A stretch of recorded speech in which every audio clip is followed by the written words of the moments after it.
Je suis praticienne en thérapie brève, je suis notamment hypnothérapeute. Je m'occupe des personnes qui vivent une situation très très délicate, celle de la maladie, plus spécifiquement du cancer, des maladies qui sont assez lourdes, des pathologies qui sont assez lourdes. Comment je fais pour communiquer envers ce public-là sans être trop maladroite? Alors c'est une question qu'on me pose, que m'a posée une praticienne il y a quelques jours, que j'en ai discuté avec elle d'ailleurs au téléphone. Et on va donner, je vais essayer de vous donner quelques éléments de réponse. Alors, premièrement, que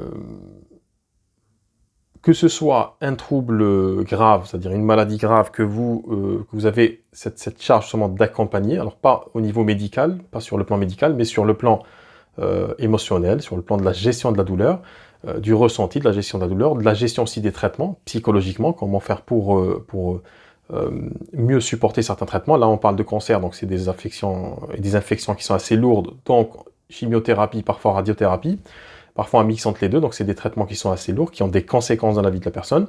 Donc la personne me dit, voilà, comment je fais pour communiquer sur ces troubles-là et l'aide que je peux apporter aux gens.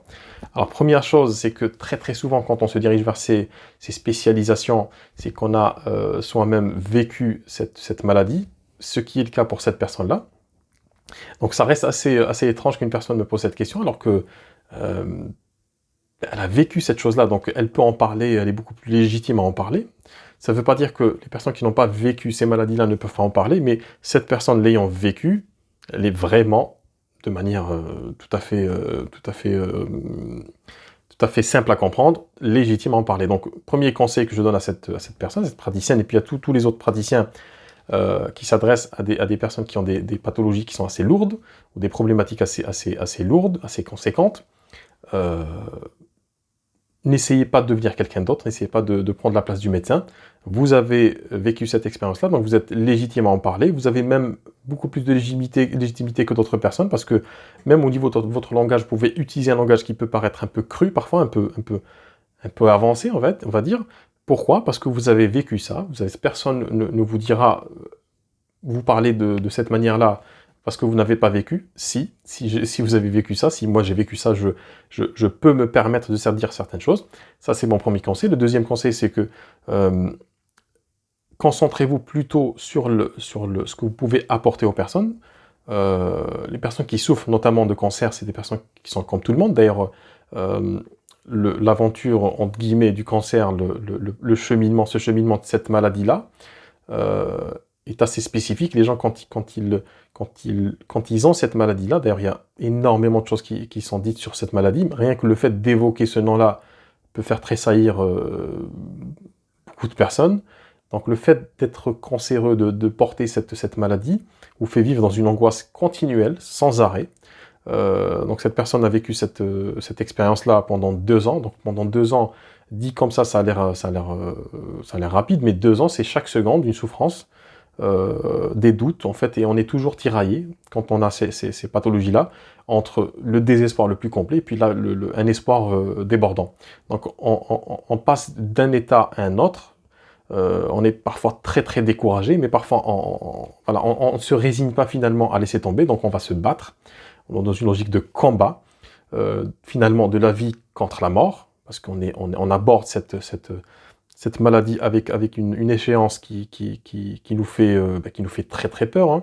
C'est-à-dire que c'est pas une grippe, c'est-à-dire que l'issue de la maladie peut être assez grave. Donc quand on est dans cet état d'esprit-là, on va chercher par tous les moyens, premièrement, à se soigner. Ça, c'est une première chose, c'est tout à fait logique. La deuxième chose, c'est de soulager et cette souffrance psychologique qui est liée à cette maladie-là, et puis aussi soulager peut-être les traitements qui sont liés à cette maladie.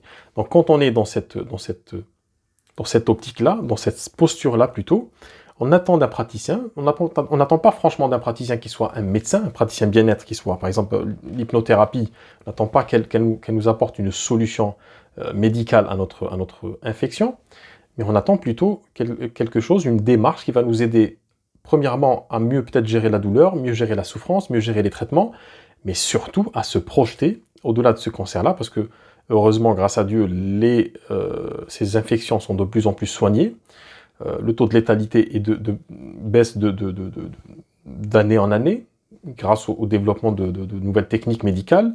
un nouveau traitement, et aussi de la prise en charge, mais ce qu'il nous faut dans ces moments-là, c'est toute la partie médicale, donc le traitement, comment gérer ce traitement-là sur la durée, et surtout, comment se projeter au-delà du cancer, parce que c'est une expérience qui est très forte, qui est très présente, très lourde, et très souvent, quand on est dans ces maladies-là, la seule chose à laquelle on pense, c'est la rémission. On se dit, quand je vais, voilà, mon objectif, c'est la rémission. Ça veut dire qu'on ne se projette pas au-delà.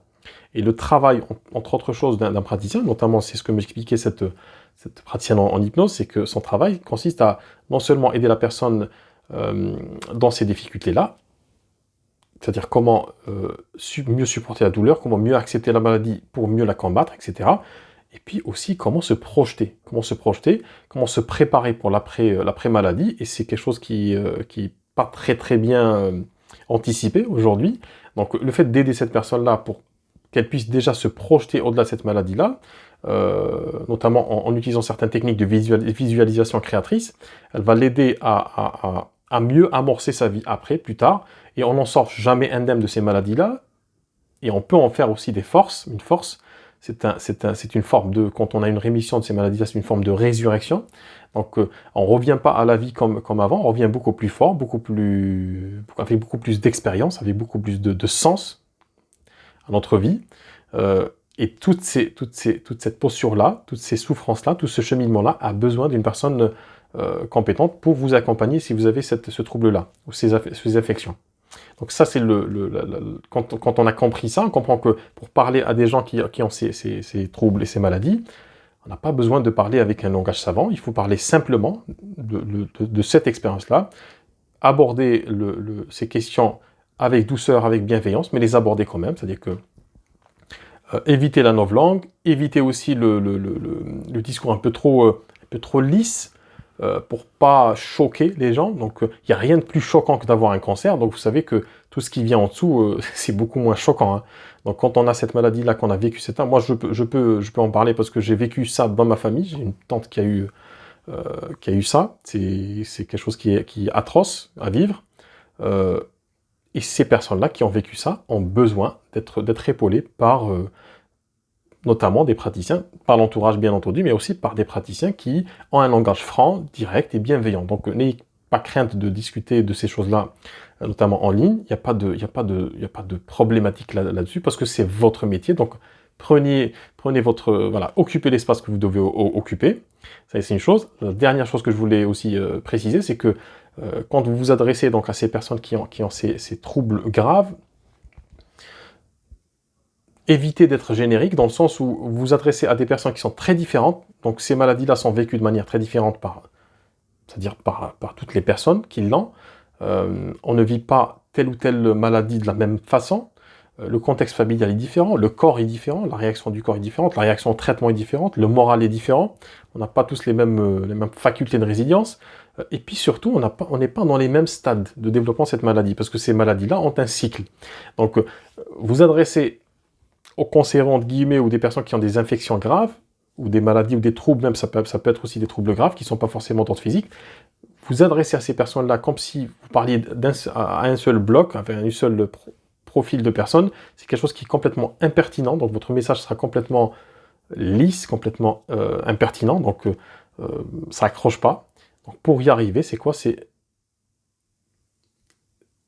faut que votre discours soit plus pertinent. C'est-à-dire que quitte à prendre une feuille et de dire voilà quels sont les stades de développement de cette maladie, c'est-à-dire du début de l'annonciation, de l'annonce plutôt de cette maladie-là, de diagnostic, comment accompagner la personne dans cette phase-là, comment l'accompagner après, quand elle commence son traitement, si elle a des doutes, comment l'accompagner pour plus tard, etc. Donc ça aussi, n'oubliez pas, et plus vous êtes pertinent et pertinente, plus vous avez un discours beaucoup plus facile, beaucoup plus compréhensible pour les gens qui ont ces troubles-là. Donc mon conseil ultime, c'est de rester tel que vous êtes, parlez-en comme si vous en parliez à une amie ou un ami. N'essayez pas d'aborder ces questions-là avec trop de pincettes, parlez-en, c'est-à-dire avec bienveillance, et n'oubliez jamais à qui vous vous adressez, à quel stade de ce trouble-là les gens sont. Vous allez voir que ça va aller tout seul, c'est quelque chose qui va être beaucoup plus fluide. Dites-moi en commentaire ce que vous en pensez, si vous êtes dans ce cas de figure. Je vous dis à très bientôt pour une nouvelle vidéo.